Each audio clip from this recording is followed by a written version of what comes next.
सच्चिदानंद रूपाय विश्वोत्पत्त्यादि Hathaway तापत्रय विनाशाय श्री कृष्णाय वयम नमः। ये मंत्र बहुत ही अद्भुत अर्थ लिए हुए है साथियों। कई बार आपने अलग अलग भागवत कथाओं में इस मंत्र का अर्थ भी सुना होगा, उसे फिर से स्मरण करें।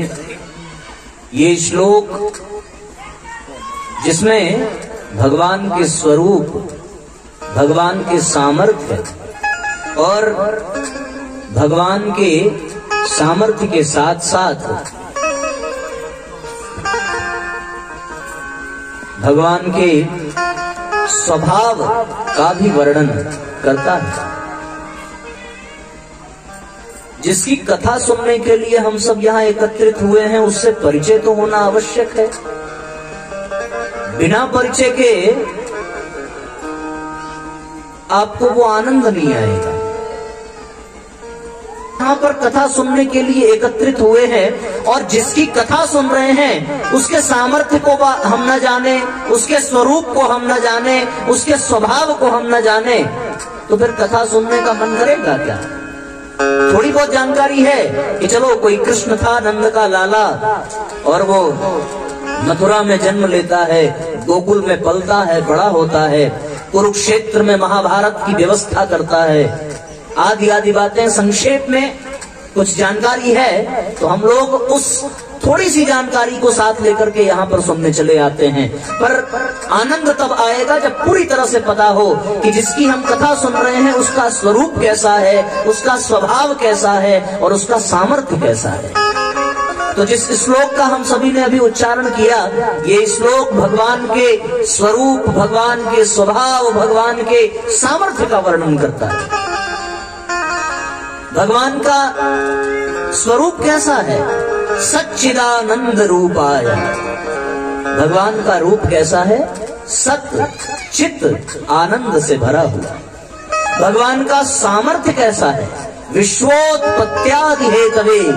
ऐसी सामर्थ्य है जो पूरे विश्व का निर्माण करता है, पूरे विश्व को चलाता है और पूरे विश्व का समय आने पर प्रलय काल में अंत भी कर देता है, स्वयं में समेट लेता है। त्रिकुटी विलास मात्र से प्रलय हो जाता है। ये भगवान की सामर्थ्य है। और भगवान का स्वभाव कैसा है? तापत्रय विनाशाय। एक होता है 3 प्रकार के कष्टों को मिटाना, पर मिटी हुई चीजें फिर से उत्पन्न हो जाती हैं, लेकिन जिसका विनाश कर दिया जाए वो दोबारा जीवन में नहीं आती। भगवान यहाँ कष्टों को हटाते नहीं है, घटाते नहीं है, मिटाते नहीं है, उसका विनाश कर देते हैं। और ये भगवान का स्वभाव है। और भगवान का स्वभाव कुछ ऐसा है कि वो इंतजार भी नहीं करते कि तुम उनसे प्रार्थना करो। यदि उनकी कृपा हुई तो बिना मांगे वो सब कुछ प्रदान कर देते हैं और जीवन सार्थक बन जाता है। ये भगवान का स्वभाव है। तो स्वरूप कैसा है साथियों? सच्चित आनंद, सच्चिदानंद स्वरूप है। ऐसा स्वरूप जिसमें आनंद ही आनंद भरा हो, ऐसा स्वरूप जिससे मिलकर के हर व्यक्ति आनंदित हो जाए, ऐसा स्वरूप जिसे देख करके हमारा मन प्रफुल्लित हो जाए। सत्य चित्त आनंद। सत का अर्थ है सत्ता, ऐसी सत्ता जो हर कण में विद्यमान है, जो हर पल में विद्यमान है, जो सर्वत्र है, सर्वदा है। और जब यहाँ कुछ भी नहीं था तब भी उसकी सत्ता विद्यमान थी। जब यहाँ सब कुछ है तो सिर्फ उसी की सत्ता है। और जब यहाँ से सब कुछ समाप्त हो जाएगा, मिट जाएगा, तो जो बचेगा वो भी साथियों उसी की सत्ता होगी, उसी का प्रमाण होगा। ये सत्ता है। और भगवान का स्वरूप की वो सर्वत्र विद्यमान है, सर्वदा विद्यमान है, हर तरफ विद्यमान है। रामायण में वो चौपाई आती है, देश काल दिशि विदिशि हूँ माही, देश काल दिसी विधि सिहु माही, देश काल दिसी विधि सिहु माही। कहूँ कहाँ जहाँ प्रभु नाही, कहूँ कहाँ जहाँ प्रभु नाही। हरि व्यापक सर्वत्र समाना, हरि व्यापक सर्वत्र समाना। प्रेम ते प्रगट होहि मैं जाना, प्रेम से प्रगट होहि मैं जाना। देश काल देश सिहु माही, देश काल सिहु माही। कहूँ सो कहाँ जहाँ प्रभु नाही, कहूँ सो कहाँ जहाँ प्रभु नाही। उसकी सत्ता सर्वत्र विद्यमान है। आप जिधर भी देखें, जहां भी देखें, भगवान के प्रमाण मिलते हैं। आज का विज्ञान भगवान को नहीं मानता। विज्ञान ये कहता है कि जिसका प्रत्यक्ष प्रमाण न मिले उसे हम नहीं मान सकते। ये साथियों प्रत्यक्षवाद है, ये भौतिकवाद है।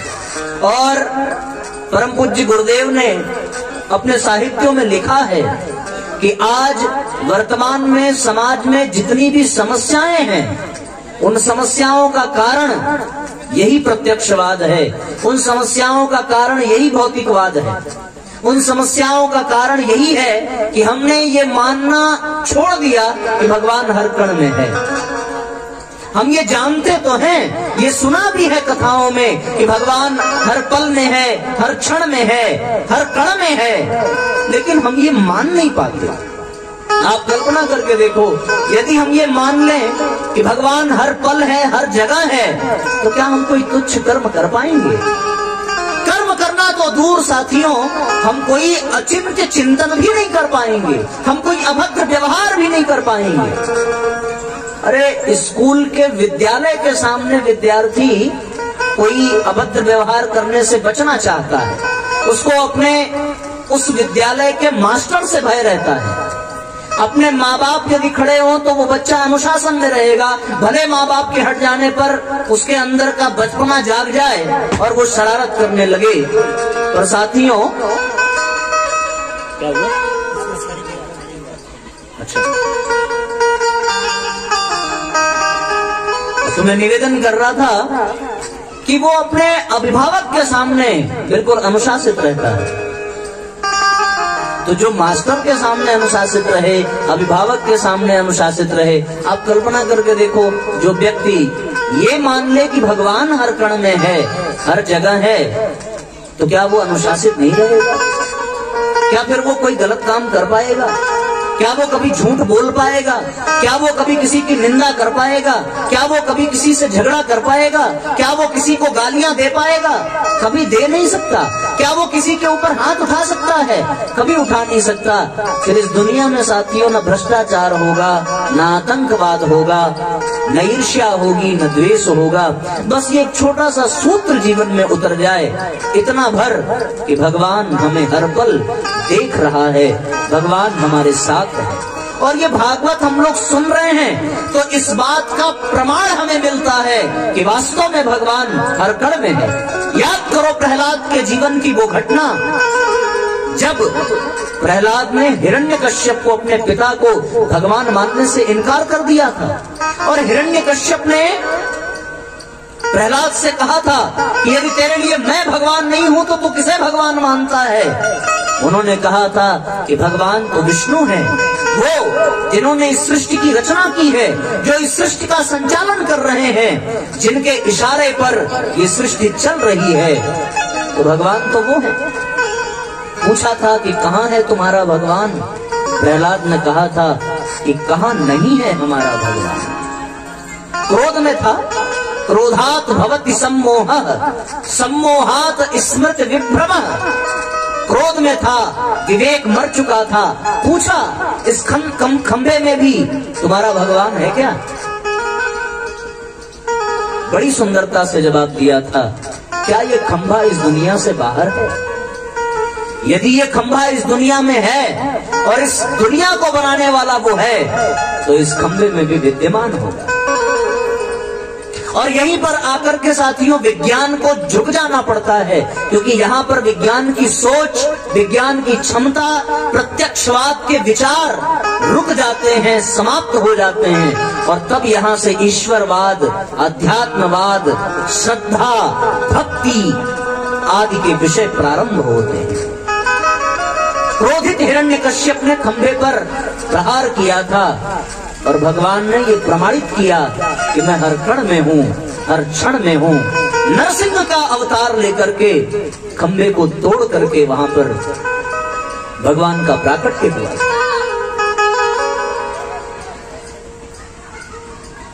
कल्पना करके देखिए, ये कथाएं इस बात को प्रमाणित करती हैं। और जो हम जानते हैं वो हमारे अनुभव में आ जाए। अभी तक तो ये अनुमान है कि भगवान हर कण में है, भगवान हर क्षण में है, पर ये अनुभव में नहीं आता। और जब ये अनुभव में आ जाए साथियों, तो फिर हम हर गलत काम से बच सकते हैं। और इस दुनिया में जितने भी दुख हैं, उन दुखों के कारण में यदि हम जाएं, झांक करके देखें, तो एक ही बात निकल करके आती है कि कभी न कभी हमने कोई दुष्कर्म किया था। यदि पितामह भीष्म को बाणों की सैया पर सोना पड़ा, तो उनसे भी कोई न कोई पाप अवश्य हुआ होगा। यदि कृष्ण के स्वयं ब्रह्म के पैरों में किसी बहेलिये ने बाण मारा है, तो उसमें भी कृष्ण का कोई कर्म रहा होगा। जब उस कर्म के प्रभाव से खुद भगवान नहीं बच पाते, यदि राम को वन वन भटकना पड़ा था अयोध्या छोड़ करके साथियों, तो उसमें भी कोई कर्म रहा होगा। यदि शिव को हनुमान बनकर के राम के दासत्व को स्वीकार करना पड़ा, तो उसमें भी कोई न कोई कर्म रहा होगा। साथियों, यहाँ हर कष्ट के पीछे कोई न कोई दुष्कर्म है, और उस दुष्कर्म को भोगता है इंसान। और दुष्कर्म इसलिए करता है क्योंकि वो भूल जाता है कि भगवान उसे देख रहा है। उसे लगता है कि उसे देखने वाला कोई नहीं है, उसे परखने वाला कोई नहीं है, वो जो चाहे सो कर सकता है। पर बात यहाँ पर ये बिल्कुल असत्य हो जाती है। आपने वो गुरु शिष्य की कथा सुनी होगी। गुरु ने अपने शिष्यों को बुलाया और शिष्य को बुला करके कहा कि तुम हमारे लिए चोरी करके आओ, लेकिन शर्त ये है कि तुम्हें कोई देखे ना। और जो सबकी नजर बचा करके चोरी करने में सफल हो जाएगा, उसे मैं अपना उत्तराधिकारी बनाऊंगा, उससे मैं अपनी पुत्री का विवाह कर दूंगा और वो हमारी जगह गद्दी पर बैठेगा। ये शर्त है कि तुम चोरी करो पर कोई देखने न पाएगा। सारे शिष्य चालाकी से चोरी करके आए, सबने चोरी करी और सबने ये प्रमाणित करने की कोशिश भी की कि महाराज जब मैं चोरी कर रहा था तो किसी ने देखा भी नहीं। पर जो सबसे होनहार शिष्य था वो बेचारा एक कोने खड़ा था, आंख से आंसू बह रहे थे उसके। गुरु ने पूछा तू रोता क्यों है? गुरुदेव से पूछने पर उस शिष्य ने उत्तर दिया कि गुरुदेव मैं आपकी आज्ञा का पालन न कर सका। आपने चोरी करने का आदेश दिया था, पर मुझे ऐसा कोई स्थान नहीं दिखाई पड़ा जहाँ की मुझे देखने वाला कोई ना हो। गुरुदेव ने पूछा कि ये कैसे संभव है? उसने उत्तर दिया था कि भगवान जब मैं चोरी कर रहा था तो वहां दो लोग मुझे देख रहे थे। एक तो स्वयं मैं देख रहा था खुद को, और एक वो मेरा भगवान जो सदैव मेरे साथ रहता है वो मुझे देख रहा था। फिर मैं चोरी कैसे कर पाता? गुरु प्रसन्न हुए, उन्होंने पीठ थपथपाई और गले से लगा करके चूम लिया अपने शिष्य को कि वास्तव में सच्चा ज्ञानी तू है, जिसने ये अनुभव कर लिया कि भगवान हर पल देख रहा है, जिसने ये अनुभव कर लिया कि भगवान हर जगह है। क्या ये सूत्र हमारे जीवन में उतर सकता है? क्या ये भाव हमारे जीवन में जाग सकता है? और साथियों, यदि ये भाव जग जाए तो मैं कहूंगा मत सुनो 7 दिन की कथा, तुम आज से ही कथा में आना बंद कर देना, लेकिन ये भाव जगा करके जाना कि ईश्वर हर पल हमें देख रहा है। सर्वम खल्विदम ब्रह्म, अर्थात ब्रह्म हर जगह है, हर हृदय में है। और भगवान इस बात का पल पल पर प्रमाण देता है। आप कल्पना करके देखो, सूर्य को कौन चलाता है? आप कल्पना करके देखो कि ऊपर जो तारे, चंद्रमा, ग्रह, नक्षत्र लटके पड़े हैं, उनको कौन लटकाया हुआ है? ये फूल जो खिल रहे हैं और उन फूलों में जो सुगंध है, जो रंग है, वो कहां से आता है? ये धरती जिसे हम बीज मात्र देते हैं, बदले में वो कई टन अनाज दे रही है, वो कैसे हो रहा है? हम सो रहे हैं फिर भी हमारी सांसें चल रही हैं, वो कौन चला रहा है? कल्पना करके देखो, कोई तो ऐसी सत्ता है जो इस बात को ध्यान में रख करके चलती है। साथियों, आज का युवा वर्ग भगवान को मानने से इनकार करता है कि भगवान जैसी कोई सत्ता नहीं है, पर यह बात सर्वथा अनुचित होगी, क्योंकि ये हर बार प्रमाणित हुआ है कि भगवान जैसी सत्ता कोई है।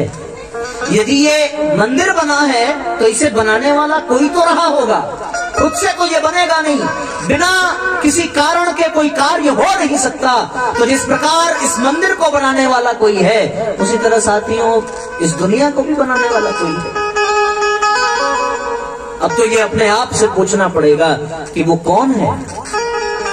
और जिस दिन इस बात का अनुभव हो जाए कि वो भगवान है और हर जगह है, तो साथियों जीवन की सारी समस्याएं खत्म हो जाएंगी। मित्रों, समस्या खत्म करने के लिए आज अनेकानेक उदाहरण लोग बताते हैं कि इतना अनुष्ठान कर लो, यहाँ दर्शन कर लो, यहाँ नारियल फोड़ लो, इतनी मालाएं जप लो, इतनों को भोजन करा लो, आदि आदि बातें लोग बताते हैं। पर वास्तविक उपाय यही है साथियों, अपने जीवन में यदि समस्याओं का समाधान चाहिए तो भैया इस बात पे अटल विश्वास होना चाहिए कि भगवान हमें हर पल देख रहा है।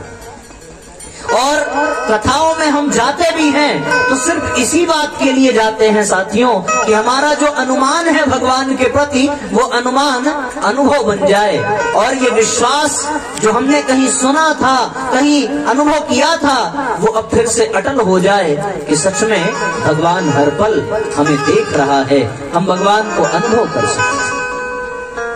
कल्पना करने की बात है। तो सच्चिदानंद जो स्वरूप है, उसका जो ये सत शब्द है, वो इस बात को प्रमाणित करता है कि उसकी सत्ता सदैव विद्यमान है, हर जगह स्थापित है। बस आवश्यकता है मित्रों अनुभव करने की। जिसने अनुभव कर लिया वो जीवन में हर पाप से बच जाएगा। जिसने देख लिया, जान लिया, वो बिल्कुल दुष्कर्म से बच जाता है। तो भगवान है, भगवान इन पुष्पों के रूप में, सूर्य चंद्रमा के रूप में स्वयं का प्रमाण देता है कि मैं हूं। जो मान करके अनुभव करता है उसका जीवन सही दिशा में चलता है, पर जो नहीं मानता वो फिर अंत तक पछताता है।